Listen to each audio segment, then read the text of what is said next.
Greetings everyone, my name is KS Deepak and I welcome you all in the Shield IS episode of the Hindus News Analysis. So चलिए देखते हैं कौन से articles that we are discussing today. So the first article is on the aspects of governor. So यहाँ पर जो governor की जो कंट्रोवर्सी है उस कंट्रोवर्सी में ना जाके देखिए गवर्नर के क्या क्या रोल्स हैं, गवर्नर के क्या क्या प्रोविजंस है, इस कंट्रोवर्सी से अंडरलाइंग प्रिंसिपल्स क्या क्या हैं इनके डिस्क्रिशनरी रोल्स, सिचुएशनल डिस्क्रिशनर्स कौन से हैं, कॉन्स्टिट्यूशनल डिस्क्रिशनर्स कौन से हैं, recommendations, all this things will be seeing in our first article. The second article is related to the aspects of the NIA. So यहाँ पर बात करेंगे नेशनल इन्वेस्टिगेशन एजेंसी क्या है, क्यों बनाया गया था NIA के क्या क्या है, जुरिडिक्शन, मैंडेट क्या है, कौन से अमेंडमेंट्स लाए गए थे, all these things will be seeing in our second article. The third one is on the GEAC as well as the GM mustard. So यहाँ पर जो जेनेटिक मॉडिफिकेशन है उसके बारे में बात करेंगे, क्या होता है जेनेटिक मॉडिफिकेशन, कैसे आप हासिल कर सकते हो जेनेटिक मॉडिफिकेशन. यहाँ पर जो जेनेटिकली मॉडिफाइड मस्टर्ड है वो उसके स्ट्रेंथ्स क्या क्या हैं, जनरली और जेनेटिक मॉडिफिकेशन क्या क्या स्ट्रेंथ्स हैं, क्या क्या इश्यूज है जेनेटिक मॉडिफिकेशन के साथ, एज वेल एज जो रेगुलेटरी बॉडी है दैट इज द GEAC, उसके क्या रोल्स हैं, उसके क्या मैंडेट्स हैं, क्या सेफगार्ड्स हैं, क्या provisions, all this things will be seeing in our third article. The fourth one is regarding the NavIC system. तो यहाँ पर बात करेंगे नाविक सिस्टम है क्या, नाविक सिस्टम को जीपीएस के साथ कंपेयर करेंगे, कैसे नाविक सिस्टम जीपीएस के साथ डिफरेंट है, नाविक सिस्टम में क्या क्या स्ट्रेंथ्स हैं जो कि जीपीएस में हम लोग को नहीं मिलता है, एज वेल एज नाविक सिस्टम में जो सैटेलाइट्स है कॉन्स्टेलेशन में वो किस किस ऑर्बिट्स में बेस्ड हैं, किसी सैटेलाइट को कोई एक पर्टिकुलर ऑर्बिट चूज करने से पहले क्या क्या चीज़ें आप देखते हो, किस एडवांटेजेस के बेसिस में आप ऑर्बिट में प्लेस करते हो, all this things will be seeing in our fourth article. The fifth one is regarding the Competition Commission of India. So यहाँ पर बात करेंगे CCI के बारे में, कैसे वो कंपटीशन में एक लेवल प्लेइंग फील्ड ओवरसी करते हैं, इंश्योर करते हैं. All this things will be seeing in our fifth article. The sixth one is regarding the IMF, international monetary fund के बारे में बात करेंगे, एज वेल एज काफ़ी स्टूडेंट्स को एक एम्बिग्विटी है, एक क्लैरिटी की कमी है when it comes to the role of IMF and world bank. So IMF के रोल्स को देखेंगे, IMF के रेगुलेशंस को देखेंगे, एज वेल एज IMF और वर्ल्ड बैंक के बीच में वो कैसे कॉपरेट करते हैं और कैसे डिफरेंसेस हैं, that also will be seeing in our sixth article. And the seventh one is on the AIIB, that is the Asian Infrastructure Investment Bank. So यहाँ पर AIIB के बारे में देखेंगे, क्या है AIIB, वर्ल्ड बैंक होने के बावजूद भी क्यों ये बैंक लाया गया था, इस बैंक का फॉर्मेशन ही क्या पॉइंट को सब्सटैंशिएट करता है, इसमें कौन से major stakeholders, all this things will be seeing in our seventh article. And as usual the eighth one is on the quiz of the day. So let's start with the first one, that is on the controversy revolving the Kerala governor. अब यहाँ पर this topic of this Kerala governor is again marred with a lot of controversies. Let's not go into the controversies. जो basics हैं जो कि इस controversies के जो सोर्स हैं that is the discretionary power of the governor. But discretionary power of governor को समझने से पहले यू नीड टू अंडरस्टैंड कि गवर्नर के क्या रोल्स हैं, and that basics we are already discuss in our 18 October video, जहाँ पर बेसिक्स है कि क्या है रोल गवर्नर के, वो कैसे फॉर्म करते हैं, उनके क्या क्या फंक्शंस है, एज वेल एज गवर्नर के क्या क्या एलिजिबिलिटी क्राइटेरिया है. Then we have went on to discuss कि कौन से डिस्क्रिशनरी पावर्स होते हैं, कॉन्स्टिट्यूशनल डिस्क्रिशंस कौन से हैं, सिचुएशनल डिस्क्रिशंस कौन से हैं, इन सब डिस्क्रिशंस में जो मिसयूज हैं उसे देखकर कौन से हैं रिकमेंडेशंस जो कि दिए गए थे. All this things we have discuss in our 18th October video. So please refer to the video so that you have an understanding of this topic. With that, now let's move to our next topic, that is on the NIA. अब यहाँ पर NIA is again marred with controversies, but let's not go into the controversies. As an UPSC aspirant, we should be far away from this controversies. और जो basics जो है NIA के that we have already discussed in our 6 September video, जहाँ पर NIA क्या है, NIA क्यों बनाया गया था, क्या मकसद है NIA बनाने का, क्या है इसके जुरिडिक्शन, इसकी जो एजेंसीज हैं, सब एजेंसीज कहाँ पर हैं, रीजनल ऑफिसेस कहाँ पर है, एज वेल एज जो अमेंडमेंट्स लाए गए थे ऑन दी NIA, कौन से हैं अमेंडमेंट्स लाए गए थे, इस अमेंडमेंट्स के तो जो जुरिडिक्शन है उसे कैसे हटाया गया है, कैसे होराइजन को बढ़ा दिया गया है, all this things will be discussing in our 6 September video. So please refer to this video so that you have a critical understanding of this organization. With that, now let's move to our next aspect, that is on the genetically modified mustard. अब यहाँ पर क्योंकि basic एक scientific topic है, so let's start with the basics. So क्या होता है genetic modification का मतलब, जेनेटिकली मॉडिफिकेशन मतलब वैसे जो प्लांट्स हो, ऑर्गेनिजम्स हो, डजंट मैटर. जेनेटिकली मॉडिफाइड मतलब जो जीन्स होते हैं वो प्लांट्स के हो या एनिमल्स के हो, जीन्स को हम लोग आर्टिफिशियली मॉडिफाई करते हैं. हो सकता है कि हम लोग किसी और ऑर्गेनिज्म या किसी और प्लांट के जो जीन्स है उसे हम लोग इंसर्ट करें किसी एक प्लांट में, या हो सकता है कि किसी एक प्लांट की जो अनवांटेड जीन्स है उसे हम लोग हटा रहे हैं। Which ever way it may be, अगर हम लोग आर्टिफिशियली मॉडिफाई करते हैं जीन्स को, देन वैसे प्लांट्स या एनिमल्स को क्या कहते हैं हम लोग, जेनेटिकली मॉडिफाइड। अब यहाँ पर इंडिया में बात करें जेनेटिकली मॉडिफाइड क्रॉप्स के बारे में बात करें, सो इंडिया में जो कमर्शियल कल्टीवेशन के लिए only one genetically modified crop was available and that was BT cotton. But as of now BT cotton के अलावा this genetically modified mustard is also recommended for commercial use.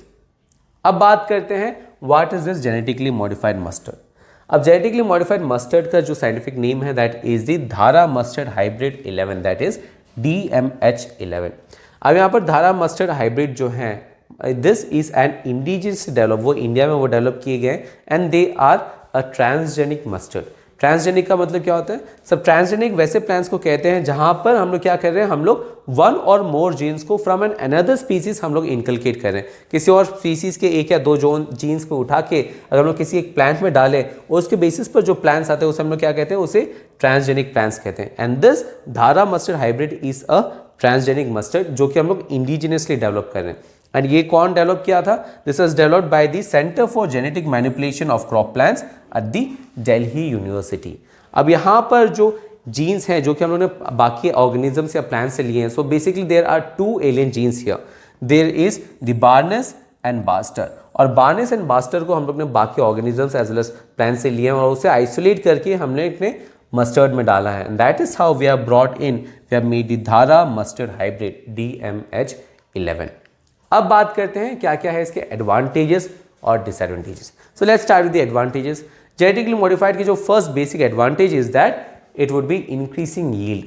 For example अगर GM mustard की बात करें, सो studies have shown कि अगर हम GM mustard use करें without using the traditional mustard, so जो यील्ड है we can increase the yield by 28%.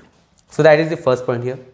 Second point here, it can withstand the challenges of the climate change. For example, climate change के कारण हो सकता है कि काफ़ी सारे एरियाज में ड्रॉट हो, काफ़ी सारे एरियाज में टेम्परेचर बढ़ने के कारण वहाँ पर काफ़ी सारे इंसेक्ट्स आएँ, पेस्ट आएँ। सो इस चेंजेस के कारण जो भी चेंजेस हो रहे हैं वहाँ पर उसे विथस्टैंड करने के लिए हम लोग जेनेटिकली मॉडिफिकेशन यूज़ कर सकते हैं। हम लोग ऐसे प्लांट्स बना सकते हैं जो कि ड्रॉट रेसिस्टेंट हो, ऐसे प्लांट्स बना सकते हैं जो कि पेस्ट रेसिस्टेंट हो। सो इस टाइप की जो रेसिस्टेंस है that we can incorporate based on the genetically modified crops. So that is another advantage of this. Third advantage is that it ensures the food security, क्योंकि यहाँ पर क्लाइमेट चेंज के through जो भी consequence हो रहे हैं उससे हम लोग विथस्टैंड कर पा रहे हैं, एट द सेम टाइम हम लोग इंक्रीज कर पा रहे हैं यील्ड को, इसलिए जो कंट्रीज की जो फूड सिक्योरिटी है वो हम लोग इंश्योर कर पाते हैं। Another advantage of this genetically modified crops is that it reduces the use of pesticides and the herbicides. कैसे? जिससे हम लोग ने बात की, अगर कोई ऑर्गेनिज्म है जो कि किसी प्लांट को हर्ट कर रहे हैं, किसी प्लांट को कल्टिवेट होने में नहीं दे रहे हैं, so we can have genetically modified aspects to that, ताकि हम लोग वो पर्टिकुलर ऑर्गेनिज्म या इंसेक्ट के अगेंस्ट इम्यून है वैसे प्लांट्स वैसे हम लोग बना सकते हैं यूजिंग दिस जेनेटिकली मॉडिफिकेशन। और अगर हम लोग वैसे प्लांट्स बनाएं then we are having those aspects कि वहाँ पर हम लोग पेस्टिसाइड्स या हर्बिसाइड्स को हमें स्प्रे करना नहीं पड़ेगा, क्योंकि जो प्लांट्स निकल के आएंगे they plants are already immune to those insects as well as pesticides. So that is something that we need to understand. And the advantage of the genetically modified is that it is having the ability to be produced for specific conditions or climate. जैसे हम लोग ने बात किया, अगर climate change के कारण या अगर कोई स्पेसिफिक इश्यूज़ हैं, कोई ऐसे एरिया है जहाँ पर काफ़ी ड्रॉट रेसिस्टेंट है, वहाँ पर अगर हम लोग को फूड सिक्योरिटी इंश्योर करना है, अगर कोई एरिया है जहाँ पर टेम्परेचर बढ़ गया है, इसके कारण काफ़ी सारे इश्यूज़ हो रहे हैं, वहाँ पर अगर हम लोग को फूड सिक्योरिटी इंश्योर करना है then we can use genetic modification. Genetic modification के थ्रू हम लोग ऐसे मॉडिफिकेशंस ला सकते हैं प्लांट्स में, ताकि जो प्लांट्स निकल के आए वो काफ़ी विथस्टैंड कर पाए, उनकी जो इम्यूनिटी सिस्टम है वो काफ़ी स्ट्रॉन्ग है, उनकी जो थ्रेशोल्ड है वो काफ़ी स्ट्रॉन्ग हो। सो that is the advantage of the genetic modification done in the crops. अब देखते हैं कौन से हैं disadvantages. The basic disadvantage of this genetic modification is the manipulation of the seed course. अब ये इसीलिए होता है क्योंकि जो आप मैनिपुलेशन जो रिसर्च करते हो, जिसके बेसिस पर आप सीड्स बनाते हो, this research is done by the private companies. Private companies करते हैं जो कि ज़्यादातर मल्टीनेशनल कंपनीज होते हैं।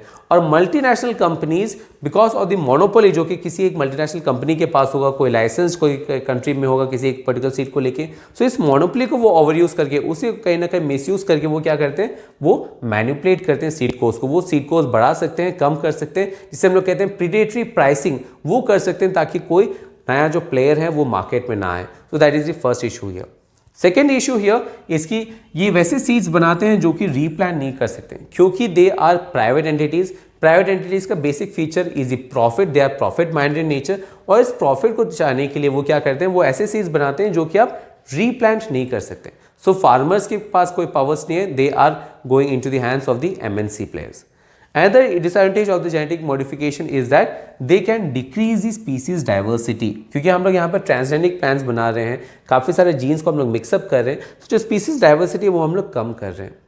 Another issue here is that it violates the natural organisms intrinsic value। जो नेचुरल ऑर्गेनिज्म की जो इंट्रिंसिक वैल्यू है, जो बेसिक फीचर्स हैं जो कि नेचर में बेसिक्सली थे, जो नेचर में पहले से थे, उस फीचर को हम लोग बिगाड़ रहे हैं। नेचर के जो लॉज हैं, रेगुलेशन, उससे हम लोग बिगाड़ रहे हैं using this genetic modification. Either is the ethical concern also, काफ़ी सारे ethical concerns हैं। इसके same time there is this issue of the knowledge। हमारे पास प्योर नॉलेज नहीं है कि अगर हम लोग genetically modified crops for example use करें, अगर उससे जो फ्रूट्स निकल रहे हैं या जो फूड्स हैं उससे हम लोग कंज्यूम करें, तो ह्यूमन बॉडी में क्या क्या इश्यूज़ होंगे, साइटोटॉक्सिसिटी में क्या इश्यूज़ हैं, न्यूरोलॉजी के कोई इश्यूज़ होंगे कि नहीं, ये जो कंप्लीट इन्फॉर्मेशन है वो हमारे पास नहीं है। और इस कंप्लीट इन्फॉर्मेशन जब तक नहीं है, हम लोग कैसे कोई भी क्रॉप को हम लोग कमर्शलाइज कर सकते हैं। So this issue, this lacuna in the complete knowledge is another disadvantage of the genetically modified crops.